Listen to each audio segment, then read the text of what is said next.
আসসালামু আলাইকুম। ২০২৬ সালে ১২ ফেব্রুয়ারি ত্রয়োদশ জাতীয় সংসদ নির্বাচন এ উপলক্ষে সারা দেশে আসনসমূহ নিয়ে আমাদের বিশেষ পর্ব। আজকের পর্বে থাকে ফেনীর আসন ২। ফেনীর ২ জাতীয় সংসদে ৩০০টি নির্বাচনী এলাকার একটি।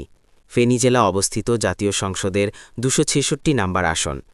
আসনটি ফেনী জেলার ফেনী সদর উপজেলা নিয়ে গঠিত। ফেনী ২ সদর আসনে একটি পৌরসভা ও ১১টি ইউনিয়ন নিয়ে গঠিত। মোট ভোটার সংখ্যা ৪,৩৫,২৩৫ জন। এর মধ্যে পুরুষ ভোটারের সংখ্যা ২,২৫,০০৭ জন এবং নারী ভোটারের সংখ্যা ২,১০,২২৫ জন এবং তৃতীয় লিঙ্গের ভোটার রয়েছে সর্বমোট ৩ জন। আসনটিতে ২০০১ ও ২০০৮ সালে বিএনপির প্রার্থী সংসদ সদস্য হিসেবে জয়লাভ করেন। এছাড়া ১৯৯৬, ২০১৪, ২০১৮ সালে আওয়ামী লীগ মনোনীত প্রার্থী জয়লাভ করেন এই আসনে। বর্তমানে প্রার্থী পরিচয়: বিএনপি চেয়ারপারসনের উপদেষ্টা অধ্যাপক জয়নাল আবেদিন বিপি জয়নালকে আসনটিতে দলীয় প্রার্থী করা হয়েছে।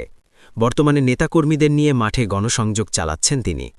আসনটি ফেনীর সদর আসন হওয়ায় বরাবর রাজনৈতিকভাবে গুরুত্বপূর্ণ ও তাৎপর্য আলাদা। এখানে মূল লড়াই হবে বিএনপি, জামাত ও এবি পার্টির মধ্যে। এটি প্রায় নিশ্চিত। জামাত ইসলামের প্রার্থী হিসেবে রয়েছেন অধ্যাপক লিয়াকত আলী ভূঁইয়া। এদিকে AB party chairman Mujibur Rahman Manju আনুষ্ঠানিকভাবে প্রচারণা শুরু করেছেন এই আসনে। এছাড়া ইসলামী আন্দোলন বাংলাদেশের জেলা সেক্রেটারি মোহাম্মদ একরামুল হক ভূঁইয়া দলের প্রার্থী হিসেবে প্রচারণা চালাচ্ছেন।